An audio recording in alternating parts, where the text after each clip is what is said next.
Welcome back to a Friday edition of In Touch with Indiana Sports, powered by HoosierIllustrated.com. Happy Friday to you, or whatever day it is you have chosen to watch this lovely program that we do indeed call In Touch with Indiana Sports. Happy to be here with you. And speaking of, when you might decide to watch this, I have decided to record this mainly by default on a Thursday night. So you're kind of getting another late night edition of In Touch with Indiana Sports here as we round out the work week once again. And hopefully I can put together a good show for you. It's going to be probably a little bit different. No guests today, I should say, first of all. And this may end up being a bit of a shorter show. Not too sure how long I plan on going. But in the back of my brain, I am fully aware that I need to be heading to bed soon. And the reason that I am recording late on a Thursday, this particular episode, is because tomorrow I will be staying late at work, which is late for me since I go in at 4:30 in the morning. I get there around 4:30. It means I'm there till about noon, which is also typically when I'm either close to uploading the show during the day or recording it for an hour or two later. So I wanted to go ahead and knock it out and not have to be thinking about getting things released in a timely manner and just have everything ready to roll. And hopefully this will be a bit of a relaxed show. I want to bring some calm energy, if you will. I don't want to bring any anxious energy. So hopefully that things come across that way. Got a lot of good things to talk about today. Of course, later tonight we'll have Indiana basketball taking on Nebraska in their second Big Ten game of the season. Hoosiers and Huskers. I mean, will we see the basketball version of what we got with Indiana and Nebraska in football? Hopefully not, at least when it comes to what the home team did to the away team, which is where it was no contest from the get-go. And I don't particularly think that we're going to get a result like that. It would be interesting if things ended up playing out that way. So we'll get into some more basketball things later on in the show. I'm going to try to stick to the little rundown that I put together so that I don't get mixed up with, or skip some things and all that good stuff. First of all, I want to say thanks to, for all the very nice things that were said on most recent episodes comment section. Anytime I address this, I always question, like, do I want to mention that? Because I don't want to feel like I'm fishing for compliments. I don't know if I've used that phrase before, but I typically say that around certain people. Like there may be sometimes where I say something and it sounds like I'm fishing for compliments. But I really just want to show my appreciation because it is nice to know that there are people out there that this show is a part of your day and you get enjoyment out of it. And I am very happy when I'm able to bring an energy level that is able to enhance your day in some way, shape, or form. So to those of you who let that be known the other day on Wednesday's show, I very much appreciate it. And for those who don't comment, because I know that there's more to the listenership than just the comment section, because I have particular shows that I like to sit down and enjoy, whether it's something like this that's long form or something that's maybe 10 to 15 minute little bits. And I love those personalities that I listen to, but I'm not typically somebody who will share a comment on every show just because it's not necessarily my nature. I just like to connect with the person talking to the camera, or the people having a conversation, whatever it may be, and just just kind of listen. I don't always feel the need to comment for whatever reason. Again, it's just to each their own, right? There's no correct or incorrect way to go about utilizing your shows that you listen to or watch, whatever it may be. So let's get into it, shall we? Let's start off with a little bit of Indiana football. And there's several things when it comes to football that I want to get into. And some of you may be like, man, John, it's basketball game day. You got to talk about Indiana basketball. And I got to say, I mentioned I don't have any guests for this show. Try to get our man Alec Lasley on today, but the timing just didn't work out for availability. Just with the time frame in which I had to record the show, so no conversation. I was going to talk some basketball there, but one way to get your basketball fix, if you want to get a little more in depth with some basketball stuff, because I feel like if I go into Indiana, Nebraska, I'll just be repeating things I've already said over the last couple of days. And I don't really like doing that. I don't think it's necessarily the best way to produce new content and that sort of thing. So one way to get your basketball fix, first of all, you can check out Talking About the Hoosiers. I don't know if they put out a new show this week or not. They usually put out shows on Thursdays, so feel free to check that out. And then also tonight, after the game, Indiana, Nebraska, we will Kyler and I will react to everything that happened at Pinnacle Bank Arena between the Hoosiers and the Huskers. So that being, I feel like I'm trying to get a burp out, and I'm trying not to do it. I'm trying not to do it on camera. Sometimes I can pull up my little digital soundboard and turn my microphone off so I can do that. And it's a lot easier to do when I've got a guest on. You may have noticed that a time or two where maybe you'll see me cough in the background, but you don't hear it. It's because I'm able just to pull up my little soundboard on the screen in front of me and turn myself off for a split second.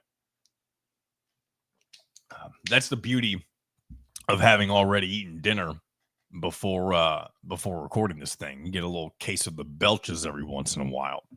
But anyway, I think I've rambled on enough. Let's get into some of the things I have planned for us. Again, we're going to start with Indiana football. Those who may have missed it already, College Game Day going to be in town for Indiana's college football playoff matchup at Notre Dame. It'll be the third time this season that College Game Day is in attendance for a game that the Hoosiers will be participating in. Of course, one of them they hosted, and that was when Washington came to Bloomington for their showdown against Indiana. Then the other two, one of them, of course, being Ohio State on the road during that huge marquee matchup toward the end of the regular season. And then now the official kickoff to the very first game in the new format of, the 12-team playoff. So that'll be exciting up in South Bend. It's funny. I guess you can look ahead at extended forecasts. And, I've done a little bit of that as well. I haven't looked at it and, today or anything specific like that. But people love to just mention anytime they talk about the Notre Dame Indiana game, like, oh my gosh, it's going to be such a cold night up in South Bend. And it probably will be, right? I'm not trying to act like that it's not going to be, because it is going to be mid to late December at that point. But we live in an era of, this is going to sound weird maybe, just to go down this rabbit hole, but we live in a world where, like, you don't know what the weather is going to be like at any time of the year. You can get, at least in my neck of the woods, maybe it's different. I'm sure it's definitely different because it is a 4 to 5 hour difference, at least when it comes to driving. But you still see weird weather shifts sometimes. And what I mean by that is, like, around here in my neck of the woods, the Kentuckiana region, you can get very weird one-off situations where you get, a day where the high is in the upper 60s, almost 70, and the low is in the 50s. And, like, you almost have this kind of dangerous weather situation. I'm not saying like because usually you can get tornadic type of situations. Like we had something like that down in December a couple of years ago, a little further south in Kentucky. But I'm not saying that that's going to happen in South Bend. It's just funny that, and again, I've been a part of this. It is funny that anytime anyone talks about that game, they're like, oh my gosh, it's going to be a blizzard. It's going to be a snow globe up in Notre Dame Stadium. And that's probably more likely than not, right? So I get it. And part of it's wishful thinking. I think people want to see that type of, those types of weather conditions and in a stadium that is in a location that is primed to do so. So I think that's why we keep hearing that mentioned, and not even just for the Notre Dame Indiana game, but for Penn State SMU, Ohio State Tennessee.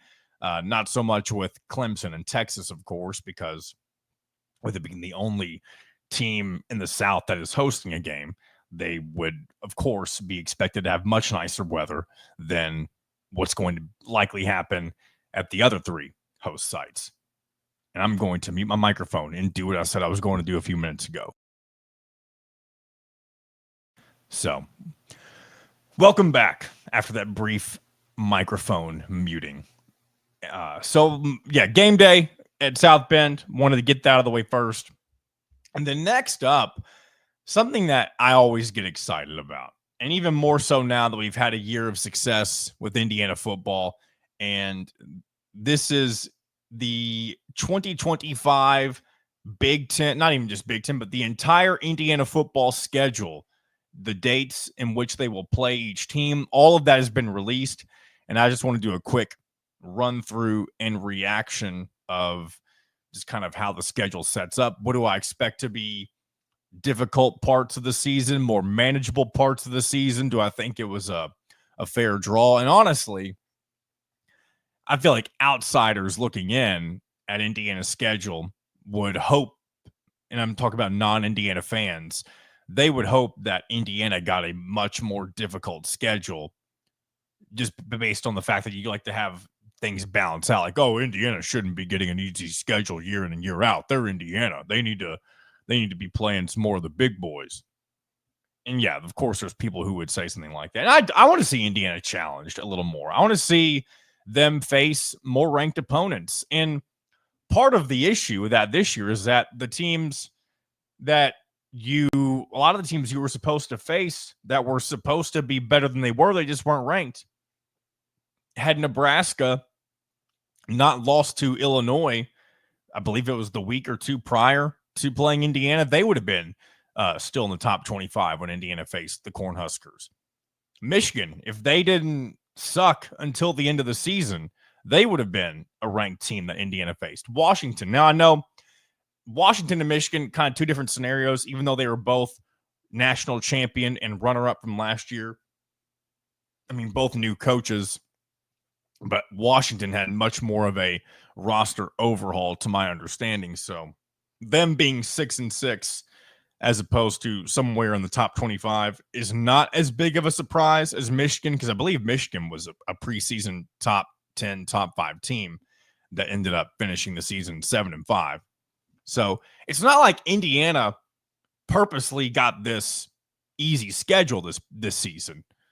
It just, things kind of panned out to where teams that they ended up playing ended up not being as good as initially projected. So, and this very well may be the case for the 2025 schedule. So let's go ahead and dive into it, shall we? And I'll, again, like I said a minute ago, just kind of give you my thoughts on how things shape up for next fall.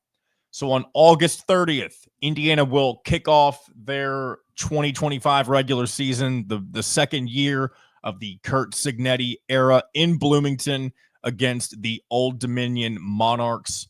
I believe they are a member. I know all the Conference USA Sun Belt, like kind of realignment stuff over the last several years has been a little confusing. I do believe Old Dominion is a member of the Sun Belt currently. And I'm not going to do a huge deep dive on Indiana's non-conference opponents, at least in terms of like what they've currently done. Maybe we'll look at that again someday, maybe during the off season when especially as we get closer to next year and really talking about what that team would look like. Because in this, as we all know, in this new era of college football, teams get gutted year in and year out, whether it be for good reason or bad reason. So what Old Dominion is doing this year may have little to nothing to do with what they will look like next year. But regardless, Indiana's first opponent, the Old Dominion Monarchs from, are they West Virginia or Virginia? Either way, it doesn't really matter. They're from that portion of the country. And Indiana should, of course, start the season 1-0 once again, I believe. Moving on to their second game of the season, Kennesaw State, their second year at the FBS level. The Kennesaw State Owls. Shout out to our friend of the show, Dustin Schutte, alumnus of Kennesaw State, I believe. I don't know if he went to Kennesaw State, but I know he lived down in that portion of the country and attended Kennesaw State games. I don't know for football, but I know for basketball pretty often. So that's the one thing I know about Kennesaw State. I also know that this year when they hadn't won a game yet this year, they beat, I believe, a Liberty team that was undefeated. And I don't know if they beat them in overtime or what the scenario is, but at the time, it was seen as the biggest by metrics upset of the season. So again, but that Kennesaw State team may have absolutely nothing to do with what Kennesaw State will look like in 2025. And then is the beloved FCS week in week 3, the Indiana State Sycamores from Terre Haute, the Fighting Trees. And if they're anything like Western Illinois last year, then I expect nothing less, or, as very, very similar result to what we got with when Indiana faced Western Illinois this season. I'm not saying you have to beat them 77-3, but we all know how Curt Cignetti works. He does not let off the gas, and as long as next year's Indiana team is capable, I believe that we'll see a very similar result against the mighty trees of Indiana State. And then things get serious, right? Right after that, you move into conference play for the remainder of the season, and you'll get a good one to start things off at home. You'll get the Illinois Fighting Illini coming off of a really good season. I believe, without looking at it in front of me, they finished 9-3. They're going to end up facing South Carolina in their bowl game. So very good early test for Indiana after having 3 games early on that they should have really no trouble with, I wouldn't think. And so getting to boost up your competition level in week 4 at home in front of your home crowd, that'll be a nice way to kick off the Big Ten slate against a team we didn't get to play this year, of course. As a matter of fact, Indiana's first 3 Big Ten opponents will be against teams they did not face in 2024. After Illinois, they will travel to Iowa City to take on the Hawkeyes. And I've already, and this is kind of the pessimist to me coming out, I have that chalked up as being Indiana's first loss next year. And not because I don't think Indiana is capable, but something about, I think it's just the vibes I get when I think about the game that took place in Iowa City a few years ago. And I know that game has nothing to do with what's going on right now at IU, but Iowa City is still, and really Kinnick Stadium in particular, I'm talking about, a very difficult place for opposing teams to get wins in. So it wouldn't surprise me if Indiana has trouble in Iowa City. And then after that, you get a bye week, but you're going on the road again right after that. You're going out west to take on the reigning Big Ten champion, Oregon Ducks, out in Eugene. So 2 very tough back-to-back games. And as a matter of fact, whenever I tweeted about the schedule, when it released on Wednesday afternoon, I mentioned that the stretch of Illinois, Iowa, Oregon, in my opinion, is the toughest stretch of the season for Indiana. So good news is you kind of play, it's not the 3 hardest opponents necessarily, but the toughest overall stretch. But thankfully, you do have a bye week sandwiched in between Iowa and Oregon, so you don't have those grueling, so you don't have as grueling of a road travel schedule with back-to-back road games like that. But after Oregon, you'll come back home to face Michigan State in the battle for the old brass spittoon. And I don't know how much of a step forward Michigan State will look to take next year, but after beating them 47-10 on the road this past season, I would assume Indiana will, again, depending on what each team looks like, I believe Indiana will likely be favored in that matchup. And then after that, another second home game in a row, I should say, you'll have UCLA making their return trip to Bloomington after Indiana invaded the Rose Bowl this season. and got the victory. But this time things will look a little bit different. One of your former, really current, soon to be former staff members, Tino Sinceri, will be the offensive coordinator for UCLA. And of course, he knows all the ins and outs of Indiana and how they run things. So could make for a very competitive game potentially in Bloomington next year, especially when you look at UCLA and how much they improved over the course of this season. They were down bad when Indiana took them down in the early portion of this season, but they did bounce back. They went 5-7, not a great year, of course, but things were looking much worse earlier on whenever Indiana drummed them, as well as a few other teams for that matter. Then after that, you'll go on the road to College Park, Maryland. And again, that was one of the more competitive games Indiana had this season. So it'll definitely be a challenge for Indiana in a game where if Indiana is not careful, Maryland's the type of team that, depending on where their momentum is currently at that point in the season, that could be a very dangerous game for Indiana on November 1st of next season. And then right after that, you're staying on the road again, going to Happy Valley to take on Penn State. Again, another team you didn't face this past season. And I presume, unless Tom Allen takes a head coaching job, that will be unless it happens in the college football playoff, it will be the reuniting or I don't even know what the best way to say it is. The reunion, I guess, of Indiana and Tom Allen in a matchup for the first time since he was let go. So that'll have that storyline to go along with things. And of course, James Franklin has had Penn State teams raring to go. And of course, Big Ten runner-up this season. So will definitely be a challenge for the Hoosiers next year. And then your final two games are, I was going to say both are at home, but one of them is not. Your final home game against the Wisconsin Badgers on November 15th. Again, another team you did not play on the 2024 schedule. So will be nice to see Indiana kind of try their hand against a more unique slate of opponents. And Wisconsin had a very mediocre season last year, or this year, I should say. That doesn't mean they can't turn things around in a hurry. And that's why it's so hard to kind of predict or project what to expect next year, because, I mean, everybody expected Indiana to be 17th in the Big Ten, and look where they ended up. Things can change in a hurry. And speaking of changing, Indiana will, of course, finish their season against Purdue on the road against new head coach Barry Odom, who is expected to bring a lot of his luggage with him from UNLV, to use the term that Dion Sanders. He said his luggage was Louis, though, from Jackson State and wherever else he brought in his transfers from.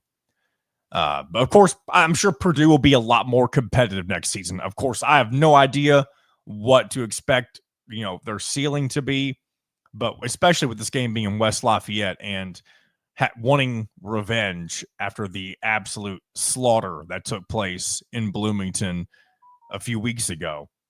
There's no doubt in my mind that if Purdue is any way, shape, or form better next year, they will want to take advantage whenever they face off against Indiana next year. So definitely expect a more competitive Old Oaken bucket game, as you heard Dylan and I talking about on Wednesday's show against Purdue. So not going to give a record right now. There's no reason to do that. I mean, I guess what I'll do is I'll tell you games that they probably should lose, and then you can just chalk it up to that being just kind of your generic record if you just make everything else a win, right?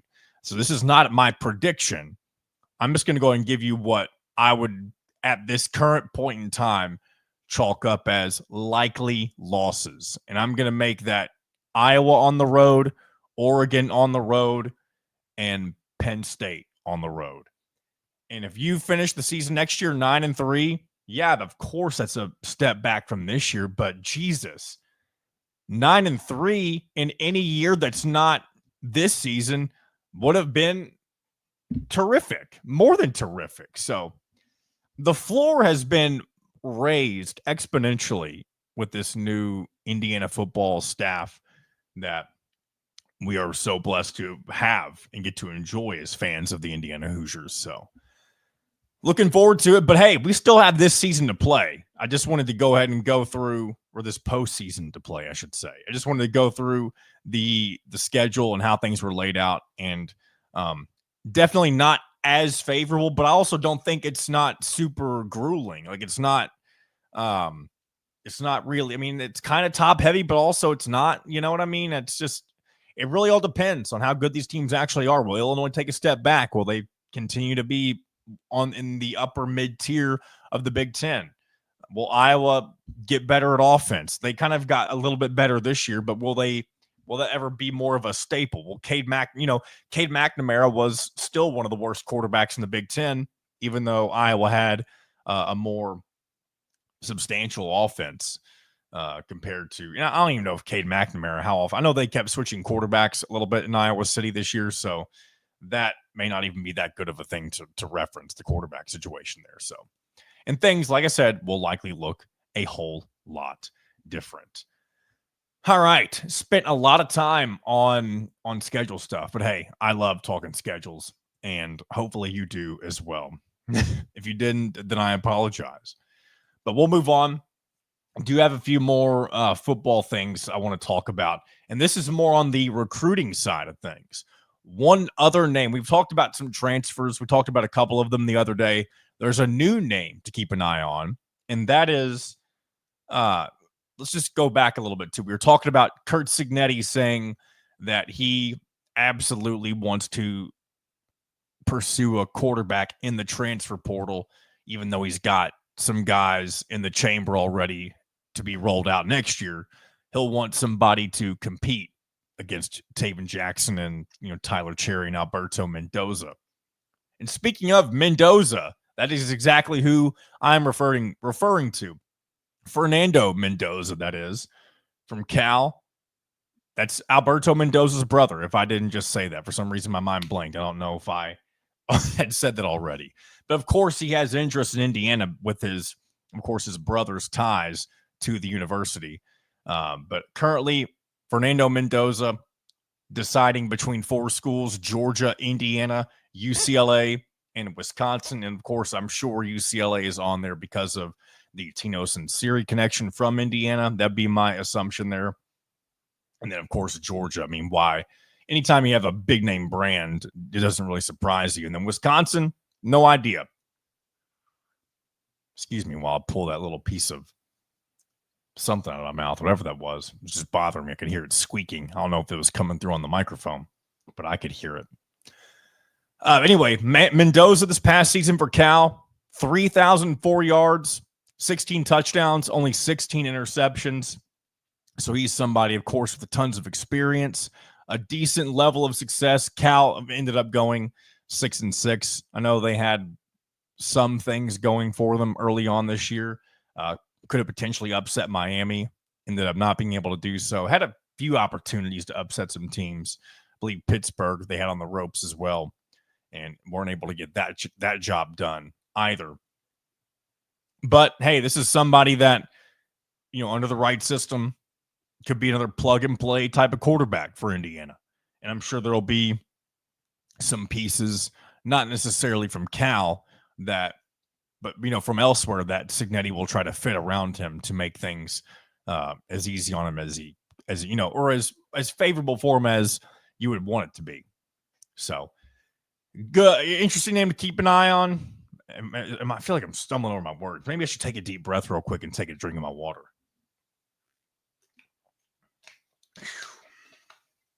Happy Friday again.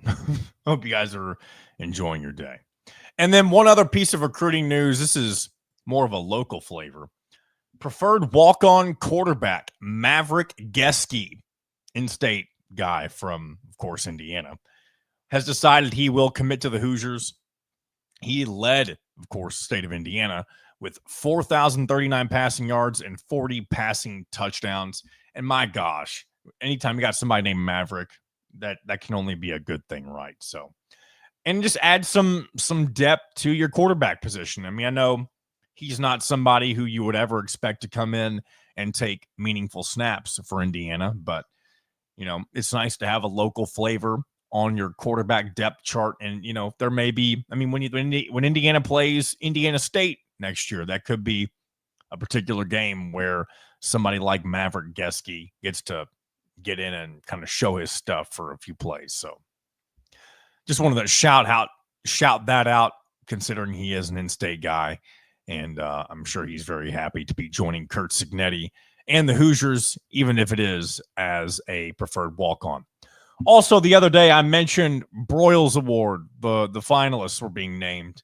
And Brian Haynes, Indiana's defensive coordinator, is one of the 5 finalists, along with Arizona State's Marcus Arroyo, offensive coordinator, Notre Dame's Al Golden, former Miami head coach, by the way, current defensive coordinator, Tennessee's Tim Banks, defensive coordinator, and Texas's Pete Kwiatkowski, I believe that's how you say his name. He is their defensive coordinator as well. So 4 DCs compared to 1 OC. I don't know who the favorite is to win this award, but of course, I'm pulling for Brian Haynes to do just that. Honestly, I'm really surprised, and this is not a knock on Brian Haynes. I'm really surprised Mike Shanahan isn't on here. Again, this is why I say I don't mean this to sound like a knock. I would have initially thought Mike Shanahan would be more likely to be a finalist for this award just because of all the different offensive records that Indiana has broken this year. And maybe they chalk that up to more so as it's like a combination between Shanahan, Sunseri, Cignetti, all that stuff, because Cignetti is an offensive guy, whereas with Brian Haynes, it's kind of like, I don't want to say he's on an island compared to the other coaches, but Cignetti, I feel like he has less of his hand on the defense as opposed to the offense. And, every coach leans a certain direction, whether it be offense or defense. And, of course, Tom Allen, great example of somebody who was the opposite. He always had his hand in the defense and really oftentimes didn't want to have anything to do with the offense. I remember when he was first head coach and he had Mike DeBoer as his offensive coordinator, he basically referred to him as the head coach of the offense because Tom Allen didn't want to have to, I don't want to say deal with it, but he wanted to focus strictly on the defense and calling the defense and making the defense as good as it can. And he wanted Mike DeBoer or whoever the offensive coordinator was to do just that. That's why Kalen DeBoer worked with Tom Allen, because Kalen DeBoer is a head coach. Obviously he is now. He had been a coordinator at different spots in the FBS level for a few years, and he had been a head coach in the past. But that is why Kalen DeBoer worked as the OC at Indiana, because he could fit that head coach vibe that, Tom Allen was going for.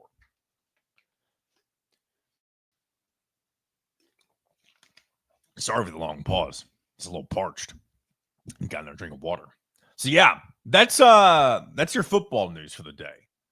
And then, I do have one more. We'll do this at the very end. There's one more football thing I'm going to mention, and you probably already know what it's going to be. It's not Indiana related, but if you haven't heard what I'm going to mention towards the end of the show, then I don't want to say you've been living under a rock, because, I'll just leave it at that. You probably know what it is, but we'll just save it for later. Because I do want to mention a few basketball things. And I know I mentioned I'm not really going to do a deep dive into Nebraska and Indiana this evening, just because I don't want to be repetitive. And one thing I will go ahead and say, because it is worth mentioning, like, Indiana needs to find a way to win this game. And it's as simple as that, right? You don't have to do it with style. You don't have to win the game by 15, 20 points, but you do. If you're Mike Woodson, and really just if you're Mike Woodson or the players, doesn't matter who you are, especially if you're somebody who's been on this team for a few years now. And I'm really referring to the Trey Galloways and the Malik Renews, that type of stuff. You have got to really be a leader in multiple ways and emphasize the importance of, how do I say this? Playing with the same amount of effort and attitude on the road that you do when you're playing in Assembly Hall. It's going to disappoint and really quite frankly, piss off a lot of people tonight, I should say, because it's Friday when this comes out. I do that all the time when I'm recording these shows on different days. It's going to make so many people angry if Indiana loses. Not even just if they lose and it's a close game, that's one thing.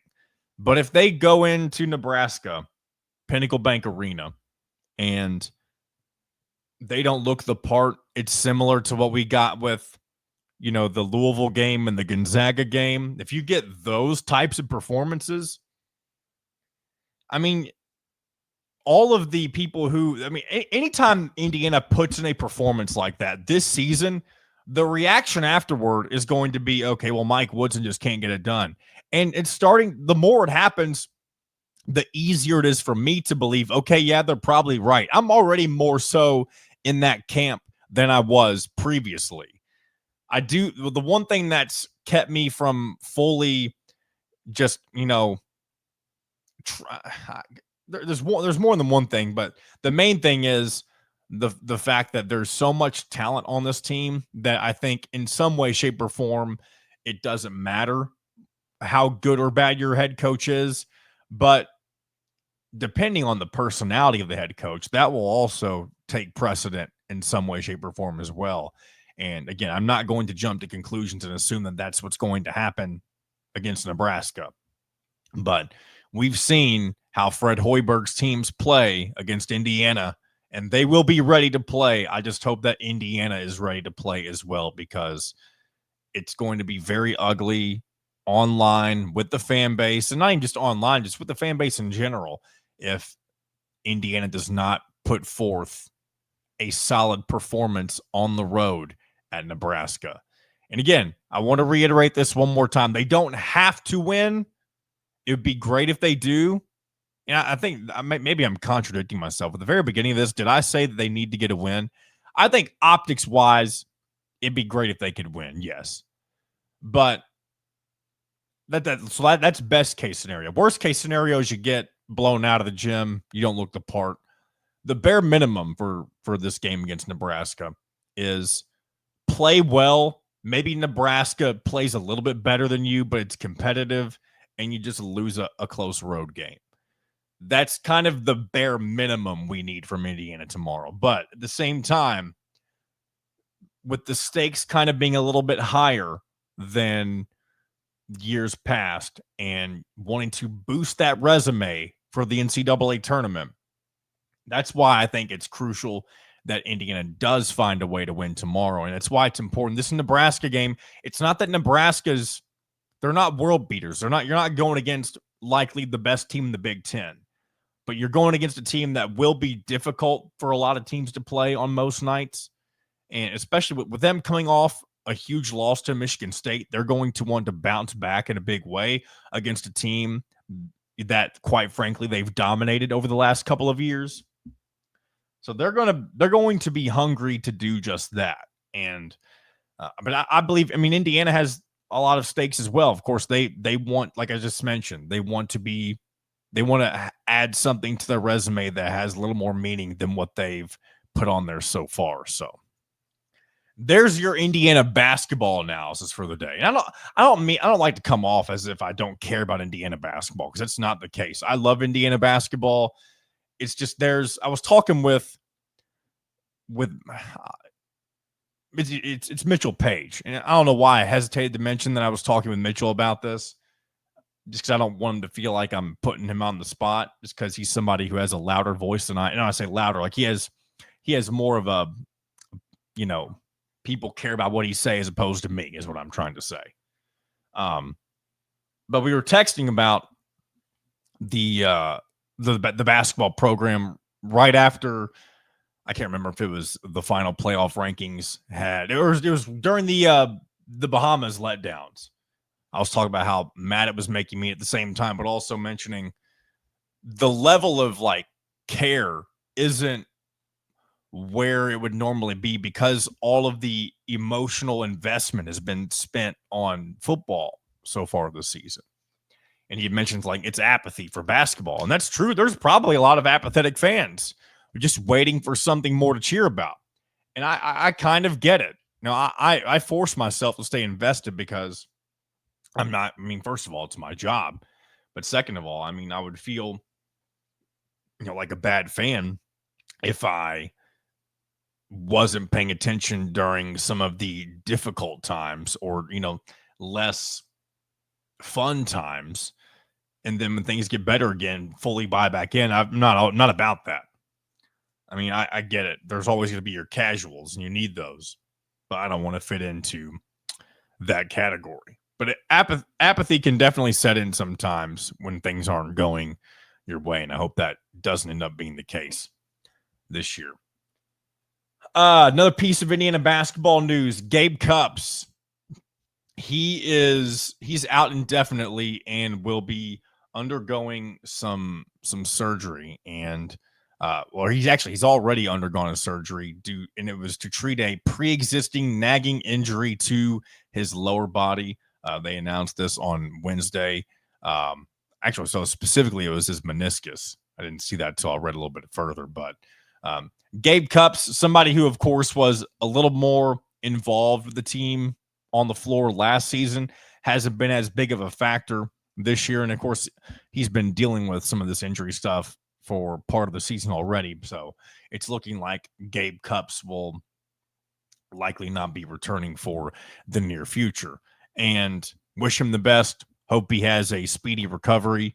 But of course, that's just going to open up more minutes for those who are healthy coming off the bench. I mean, guys who have been hurt like Ja'Kai Newton, this is going to open the door for him to potentially solidify what his role may be in future games.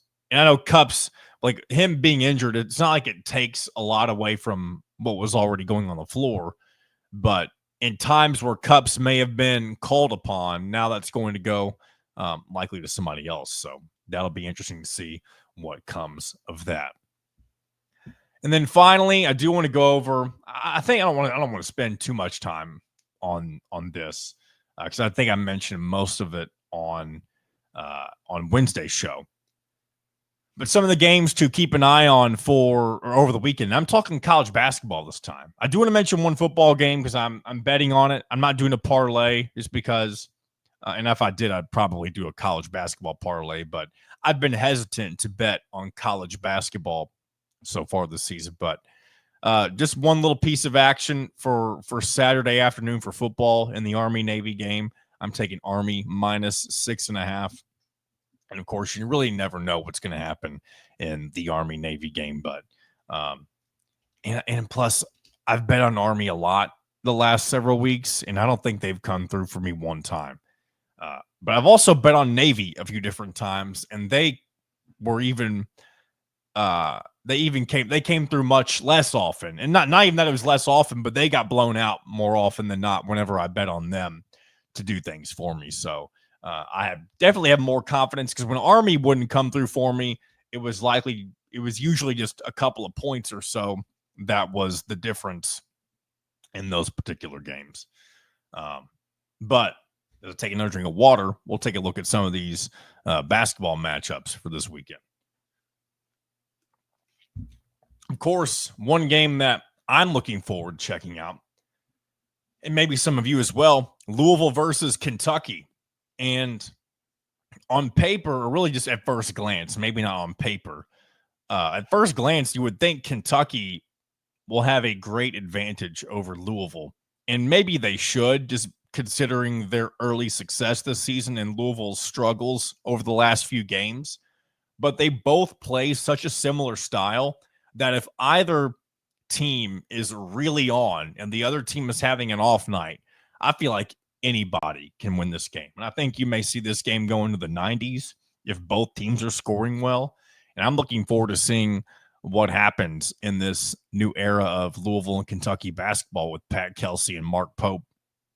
And I was going to say, I mean, I'm torn. Not that I want Kentucky to win. I'd never root for Kentucky. But because of what Louisville did to Indiana, it's hard for me to want Louisville to do well. Maybe I should want them to do well because it justifies that type of loss.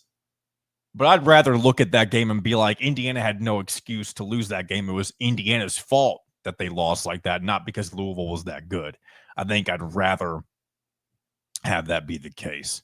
But either way, I hope Louisville beats Kentucky just because they would not panic, but it would just be, it's always fun to see Kentucky lose. I know Indiana fans, for the most part, feel the same way about the Wildcats as Louisville does about the Wildcats. Well, oh yeah, we got the Battle of the Orange. Number 1, Tennessee at Illinois. Talked about that on Wednesday. That'll be interesting. Undefeated Tennessee, number 1, going into State Farm Center. We've seen what number 1 teams, what happens to them when they lose at Spaceship Assembly Hall. Indiana being one of those teams. How can you forget? Was it Tyler Griffey, the player who got the layup on the 2012-2013 Indiana team? It was a buzzer beater layup, and then Illinois wins and storms the floor. I remember that's when I would still get super angry about Indiana games, and I'm so glad I don't act the way that I used to do after losses. And most of that is a product of me going to a media school where they kind of teach you to be impartial when you're watching games. And so that, even though that I was a fan, it was so much easier just to take in something for what it is instead of cheering for them. That's why even when I'm home watching Indiana football, basketball, whatever it may be, it's so much easier to just kind of sit there and watch it and cheer in my mind.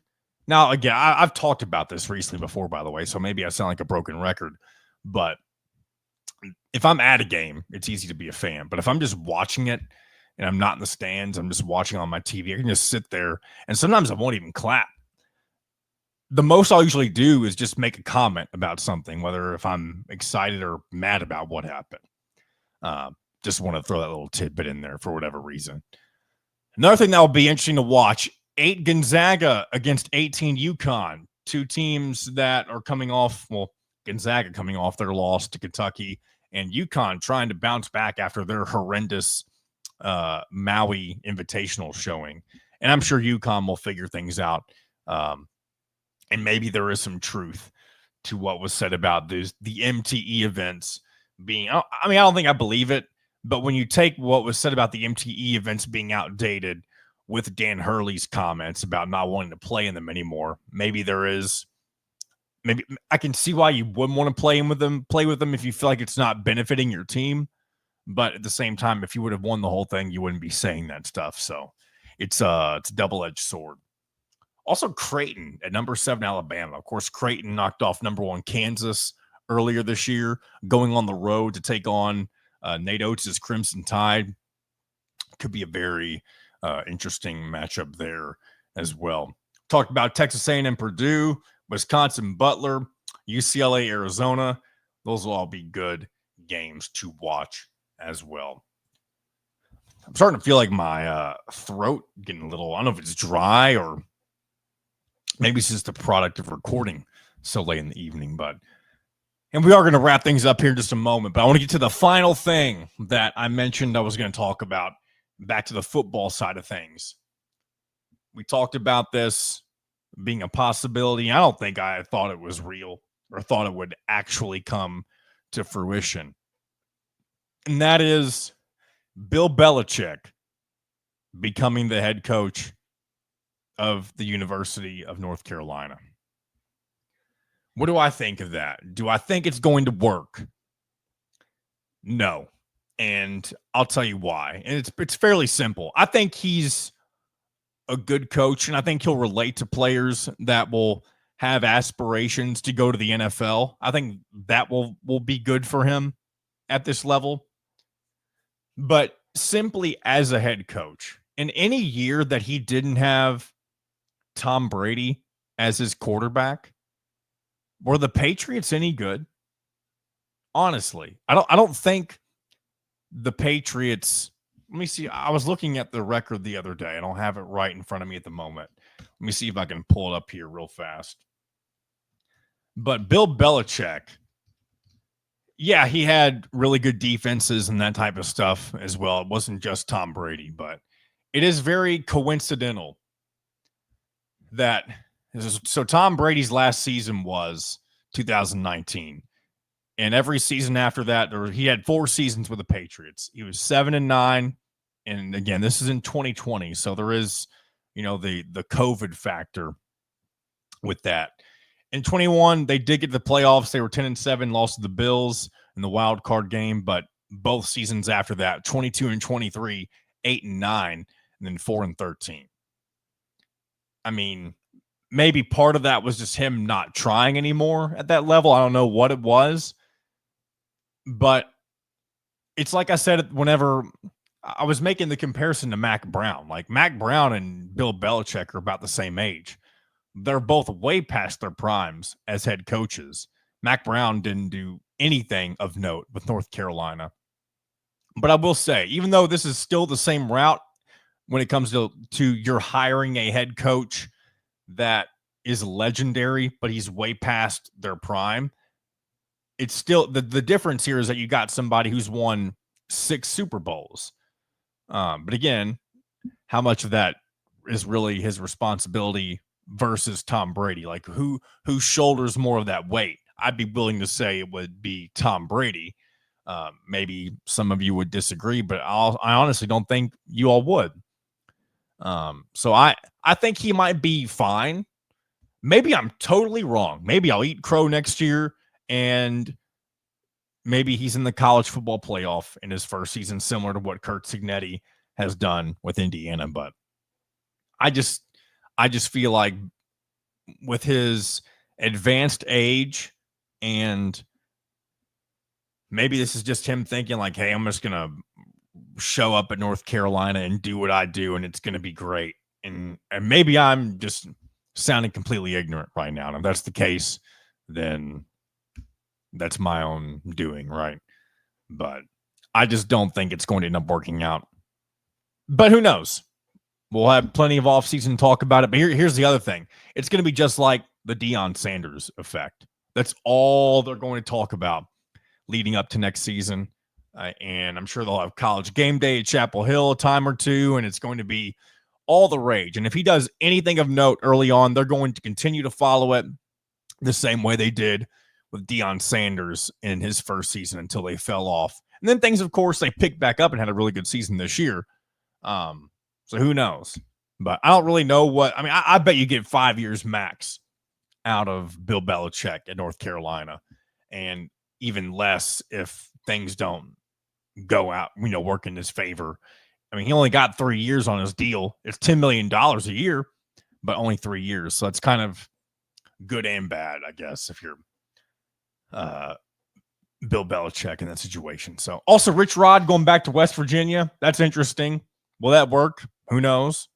I'm glad it's not Cignetti, because if this were a year earlier, I don't think you'd have Cignetti at Indiana. I think you'd have Cignetti at West Virginia, and things are a whole lot different in Bloomington. So I think we're going to put a bow on today's episode and this week's editions of In Touch with Indiana Sports. And I hope you guys enjoyed the ride, the shows, and be sure to check in to Hoosier Illustrated tonight for the Indiana basketball postgame wrap-up show with myself and Kyler Staley. Looking forward to hopefully talking about an Indiana Hoosiers win, moving to 2-0 in Big Ten play. So until then, this has been another edition of In Touch with Indiana Sports, powered by HoosierIllustrated.com.